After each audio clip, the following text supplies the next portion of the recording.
agglomération rouennaise, on a effectivement en face le RN, le Rassemblement national, l'extrême droite. Et donc, c'est pas possible pour nous, pour la CGT.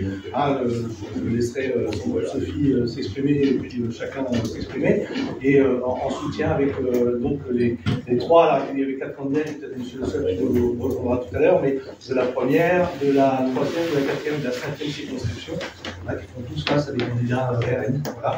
Donc, aujourd'hui, ce rassemblement-là, il est fait dans l'urgence parce qu'il y a aussi une nécessité, voilà, une urgence au bout de cette situation-là. Voilà, clairement, pour la CGT, il n'est pas admissible que le RN puisse prendre le pouvoir. Ça serait une catastrophe. Voilà, c'est un poison mortel, le RN. Voilà. Le Rassemblement national, l'extrême droite en général. Je suis peut-être. Et donc oui, juste, oui, j'ai oublié. Et l'intérêt aussi d'aujourd'hui, c'est de voir un petit peu aussi sur les questions d'enjeux industriels sur notre territoire, et la chapelle d'Arblay en est un symbole, puisqu'on est encore dans une phase, même si ça avance un peu, on est toujours avec des grands points d'interrogation, on est encore dans une phase d'inquiétude sur la réouverture. Et puis, sur notre territoire, on a ExxonMobil. Donc, il y a Jamila, la secrétaire générale du syndicat qui est là, qui est menacée de fermeture, et avec 677 emplois supprimés à la clé. Emplois directs, j'entends bien. Nous, on les calcule à presque 3000 en indirect et induit. Et puis on a aussi de fortes inquiétudes sur l'industrie du verre, le reste de la chimie, de la pétrochimie. Et puis on a aussi un grand chantier qui a commencé, qui s'appelle l'EPR2 à Panly. Et donc c'est pareil, là il faut qu'on soit vigilant aux conditions sociales des salariés. Voilà un peu le contexte, et forcément d'avoir des candidats qui portent un contrat de législature qui globalement est sur porte des enjeux de développement industriel socialement et environnementalement acceptables. Oui, bonjour à toutes et à tous. En fait, on a choisi de faire cette initiative ici pour 2 raisons. D'abord parce que ça fait 4 ans, quasiment pile, que Chapelle a fermé. Et que là, le dossier est bloqué du fait de la dissolution de dernière minute d'Emmanuel Macron. Ici, c'est encore un exemple d'irresponsabilité de prendre à la légère de telles décisions, puisque derrière, on a de très nombreux dossiers industriels qui sont bloqués, à l'image de celui de Chapelle d'Arblay, où là, on est en stand-by, puisqu'on attend la réponse de l'État sur le financement de la BPI, où c'est 20 à 40 millions qui sont sollicités, et on ne peut pas enclencher la construction du projet tant qu'on n'a pas la réponse sur le financement. On fait cette conférence de presse ici aussi parce que la montée de l'extrême droite, elle se fait du fait de la désindustrialisation. Quand on ferme une usine, quand on ferme un service public, c'est un député du Rassemblement national qu'on fait élire. Et donc, malheureusement, on n'est pas étonné du nombre de voix que le Rassemblement national fait sur la région, parce que ici, des usines, on en a fermé beaucoup trop. Et il y en a encore beaucoup qui sont menacées et en danger, notamment ExxonMobil avec le plan social en cours, l'automobile, on était tout à l'heure à Renault-Cléon, avec des difficultés dans l'automobile, la verrerie dont parlait Christophe avec notamment Vert Essence, le PR de Panly, où grâce à la bataille de la CGT, il y a un grand chantier qui va commencer, mais où il y a des batailles clés à mener pour garantir les conditions de travail et la façon dont se passent les choses.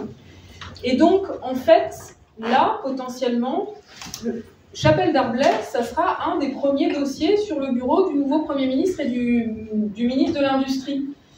Mais nous ne voulons pas que ce dossier soit sur le bureau de Jordan Bardella ou de celui qui l'aura choisi comme ministre de l'Industrie. Pourquoi ? Parce que le Rassemblement national n'a d'abord jamais parlé d'industrie. On ne connaît pas sa vision sur les questions industrielles, il n'en parle pas. Ensuite, on n'a jamais vu aucun élu du Rassemblement national monter sur les questions industrielles. Il y en avait pourtant 88 à l'Assemblée nationale, donc, et des luttes depuis 2 ans qui sont élus, il n'y en a pas manqué sur les questions industrielles. Jamais, la CGT a été sur évidemment toutes ces luttes, parce qu'à chaque fois c'est nous qui les menons ces luttes, jamais le Rassemblement national n'a levé le petit doigt pour défendre notre industrie. Et puis, la dernière chose, c'est que le Rassemblement national est très dépendant des milieux d'affaires. C'est la raison pour laquelle le Rassemblement national, et c'est la grande supercherie de l'extrême droite, organise des opérations de diversion pour ne pas pointer les responsabilités des milieux d'affaires dans la désindustrialisation dont est victime la France. Je vais prendre deux exemples. On était tout à l'heure à Renault-Cléon. Le discours du Rassemblement national sur les problèmes de l'automobile, c'est le problème de la question environnementale. Il ne faut pas basculer à l'électrique, il faut rester sur le thermique. Sauf que nous, ce qu'on constate sur le terrain, c'est que le problème, c'est pas thermique ou électrique. Le problème, c'est Renault et Stellantis qui, de toutes les manières, veulent supprimer de l'emploi en France pour accroître leurs marges et passent leur temps à délocaliser. Moi, j'étais il y a quelques mois à Renault à Flins, puisque depuis le mois de mars, la dernière ligne de production de la Zoé a fermé à Flins. La Zoé, c'est un véhicule électrique. Et on a arrêté la production en France pour le basculer en Europe de l'Est.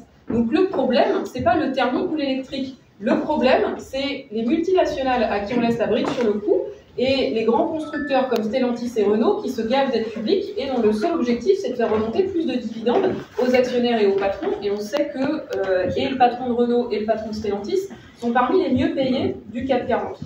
Deuxième exemple de la grande opération de diversion que le Rassemblement national organise pour exonérer les milieux d'affaires et les patrons, c'est évidemment la question des étrangers.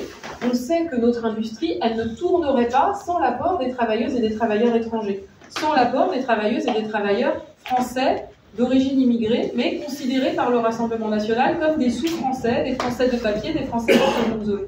Et donc, que fait le Rassemblement national pour que les patrons soient bien tranquilles?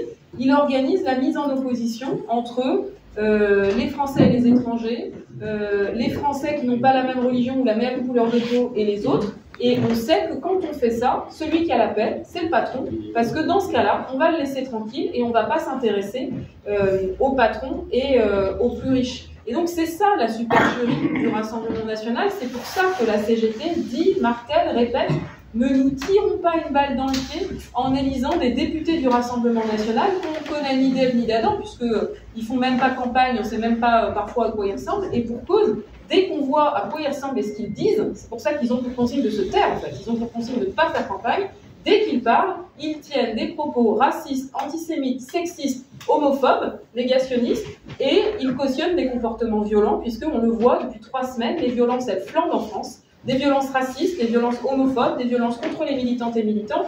Elle est là, la vraie nature du Rassemblement national. Ça n'est pas un parti comme les autres, c'est un danger pour notre démocratie et notre République. Et la dernière chose que on passe comme message aujourd'hui, c'est que donc, nous alertons, la CGT elle est constante sur le grand danger de l'extrême droite, mais nous, on n'est certainement pas pour le statu quo. Il faut changer de politique économique et sociale, il faut changer de politique industrielle. La situation de Chapelle-Darblay à l'arrêt depuis 4 ans, elle illustre de l'impasse de la politique industrielle d'Emmanuel Macron. Que fait l'État dans ce dossier? C'est en fait, la CGT, je pense qu'on va pouvoir y installer le ministère de l'Industrie. C'est nous qui faisons tout. C'est nous qui faisons la mise en relation entre les industriels, qui vont aller chercher les banques pour s'assurer des financements, etc. Que font les pouvoirs publics sur ce dossier-là? Et on voit bien que le problème, c'est que le gouvernement n'a pas de vraie politique industrielle. On est juste sur une politique du carnet de chèques, de signer des chèques pour les grands groupes sans contrepartie ni condition. Et donc, l'enjeu aujourd'hui, c'est d'envoyer des députés à l'Assemblée nationale qui permettront de défendre notre industrie, de défendre nos services publics avec un certain nombre de mesures concrètes. Ces mesures concrètes, c'est d'abord une vraie planification industrielle et environnementale. On ne peut pas faire des choses à la petite semaine et donc fermer par exemple Chapelle-Darblay, c'est un non-sens industriel mais aussi un non-sens environnemental, parce qu'on sait qu'on envoie le papier se faire recycler en Allemagne et qu'on n'a plus aucun endroit pour faire recycler le papier français, donc c'est un non-sens complet. Pour ça, il faut une planification industrielle et environnementale pour anticiper nos besoins et faire en sorte d'avoir une industrie qui réponde aux besoins de la population et aux besoins environnementaux. La deuxième chose, c'est qu'on a besoin d'un pôle public de financement, puisque là, on le voit bien, le dossier de Chapelle, il est bloqué. Pourquoi? Parce que la BPI, la banque publique, un mot public pourtant, d'investissement, elle fonctionne comme une banque privée, avec les mêmes critères de rentabilité qu'une banque privée. Donc on a besoin aujourd'hui de garantir le financement pour notre industrie. Et c'est ça qui est intéressant dans le programme du nouveau Fonds populaire, c'est qu'il y a la création de ce pôle public bancaire. La troisième chose dont on a besoin, c'est de normes sociales, environnementales pour protéger notre industrie de la concurrence déloyale et garantir et rendre obligatoire des circuits courts. Il faudrait qu'il y ait une loi pour imposer l'économie circulaire, pour du coup favoriser aussi l'industrie qui pratique l'économie circulaire. La quatrième chose, c'est évidemment la conditionnalité des aides publiques. Emmanuel Macron parle souvent de pognon dingue. Le pognon dingue, il part pas dans la poche de ceux qu'il appelle les pauvres, mais il part dans la poche des multinationales, puisque c'est 170 milliards d'aides publiques chaque année qui sont versées aux entreprises sans condition ni contrepartie. Et ça, c'est un levier énorme pour réindustrialiser le pays et pour transformer l'industrie pour répondre aux normes environnementales. Et puis la dernière chose que nous portons, et donc ça, la conditionnalité des aides publiques, c'est aussi dans le programme du nouveau Fonds populaire, c'est important, c'est la sécurité sociale professionnelle environnementale. Donc ça n'est pas dans le programme, mais il faut le rajouter. Il ne faut pas négocier en 25 jours. C'est ça, et ça n'est pas le programme de la CGT. Voilà, il y a un certain nombre de... la sécurité sociale professionnelle environnementale, c'est quoi? C'est le fait de dire qu'il faut empêcher des catastrophes industrielles comme Chapelle. Il faut que, comme quand à Chapelle, il y a un actionnaire qui veut se désengager parce qu'il trouve qu'il ne fait pas assez de profit, qu'on maintienne les emplois, les contrats de travail, les garanties collectives des salariés, on les forme le temps de retrouver un repreneur et de construire un nouveau projet pour pouvoir relancer immédiatement l'activité avec les mêmes salariés. Parce que le problème aujourd'hui, quand on fonctionne comme ça, c'est d'abord qu'on perd des qualifications. Et là, un des défis sur Chapelle Darblay, c'est que il y a une partie des qualifications qu'on a perdues depuis 4 ans. Et puis le deuxième problème, c'est la casse sociale. C'est que c'est pas les mêmes, quand on réussit à rouvrir des choses, c'est pas les mêmes qui sont réembauchés que ceux qui ont perdu le boulot. Et puis si c'est, comme le prône Emmanuel Macron, si l'industrie d'Emmanuel Macron s'est fermée, Chapelle Darblay ou des usines automobiles pour à la place faire la France des data centers, ça je suis désolée, ça fait pas la maille. Parce que les data centers, c'est 30 millions d'euros d'investissement pour un data center pour 5 emplois. Ça fait cher l'emploi. Donc la CGT, elle demande, elle propose la mise en place d'une sécurité sociale professionnelle environnementale avec une proposition précise de financement pour responsabiliser les donneurs d'ordre dans la transformation de l'outil productif. Et alors ça, pour l'industrie automobile, ça serait central parce que le scandale de l'industrie automobile, c'est la façon dont est traitée la sous-traitance, la façon dont sont traités les intérimaires, qui sont les premiers à trinquer, et Renault et Stellantis ne prennent aucune de leurs responsabilités et ne prennent même pas les PSE et les plans de licenciement. Pour conclure, moi ce que je voulais dire, c'est que la question dimanche, elle est tellement grave que c'est même plus une question de droite ou de gauche. La question dimanche, c'est la question de la liberté, de l'égalité, de la fraternité et de l'avenir de notre République. Parce que le Rassemblement national, ça n'est pas un parti comme les autres, c'est un parti qui menace notre démocratie. La CGT, elle a toujours pris ses responsabilités dans l'histoire. En 2002, en 2017, en 2022, j'ai voté pour Jacques Chirac, puis pour Emmanuel Macron. Je pense que d'autres dans la salle l'ont fait. C'était pas agréable, hein. Et puis après, derrière, je les ai beaucoup combattus. Mais si c'était à refaire, je le referais. Pourquoi ? Parce que on a des désaccords énormes sur toutes les questions économiques et sociales et bien d'autres, mais ils respectent l'état de droit. L'extrême droite, le Rassemblement national, ne respecte pas l'état de droit. Il suffit pour se projeter de regarder les compétences d'un gouvernement. Quand on est Premier ministre, ça veut dire qu'on contrôle le ministère de l'Intérieur. Le ministère de l'Intérieur, il fait quoi? Il nomme les préfets, il gère les policiers. Qu'est-ce que ça sera des policiers dont la hiérarchie est, au Rassemblement national, un parti raciste? Quels seront nos droits, comme militants et militantes, face à la répression policière? Quels seront le droit des personnes qu'on dit racisées, par exemple, avec des contrôles aux faciès, etc., qui sont beaucoup trop importants? Quand on est Premier ministre, on contrôle aussi le ministère de la Justice. Le ministère de la Justice, c'est lui qui fait l'avancement des parquets, le recrutement des parquets, qui donne les directives aux juges. Qu'est-ce que ce sera la justice? Le 12 juin dernier, au lendemain des élections européennes, il y a eu une agression homophobe grave à Paris avec 4 militants du Rassemblement national qui ont passé à tabac une personne. Ces 4 militants, ils l'ont dit en garde à vue devant les policiers, ils ont dit « dans 3 semaines, on va casser du PD ». Donc les choses, elles sont claires. Aujourd'hui, ils ont été condamnés en comparution immédiate à 6 mois de prison avec sursis. La question que je pose, c'est demain, si le ministre de la Justice il est du Rassemblement national, si c'est lui qui recrute les parquets qui leur donne des consignes, est-ce que ces condamnations, elles auront lieu ou pas? Voilà le problème, c'est que ça sera une impunité généralisée. Pour prendre un dernier exemple, le gouvernement, c'est aussi lui qui maîtrise les services de renseignement et qui a accès à toutes les informations des services de renseignement. Le gouvernement, c'est lui qui maîtrise Bercy, avec toutes les informations stratégiques qu'a Bercy, à la fois sur le tissu économique, les entreprises, et à la fois sur les particuliers, les informations liées aux impôts. Le gouvernement, c'est évidemment lui qui maîtrise le ministère du Travail. Vous savez toutes et tous ici dans cette salle que le droit interdit de licencier des élus syndicaux et que c'est l'inspection du travail qui doit autoriser le licenciement, et que si l'inspection du travail refuse, qui a le dernier mot? Le ministère du Travail. Quelle sera la situation quand le Rassemblement national, l'extrême droite, sera ministre du Travail? Donc, l'extrême droite n'est pas de même nature avec les autres partis. Et donc, le message que je veux faire passer ici aujourd'hui, c'est qu'on sait que dimanche, le résultat va se jouer à très peu de choses près.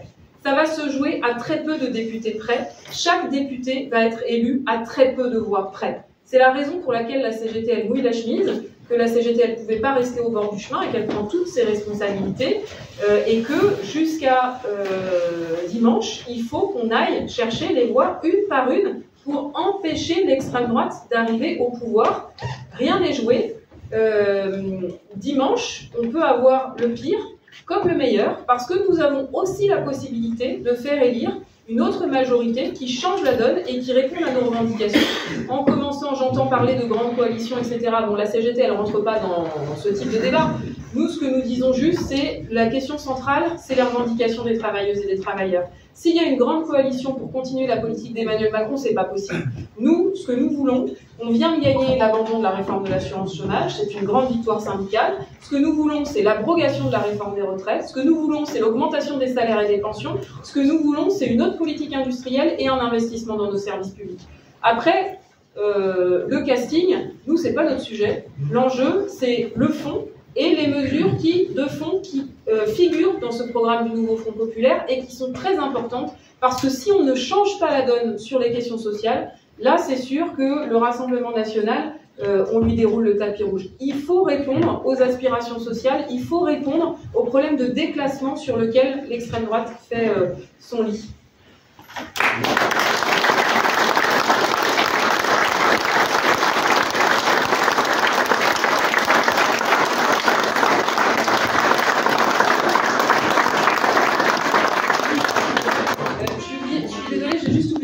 Très important.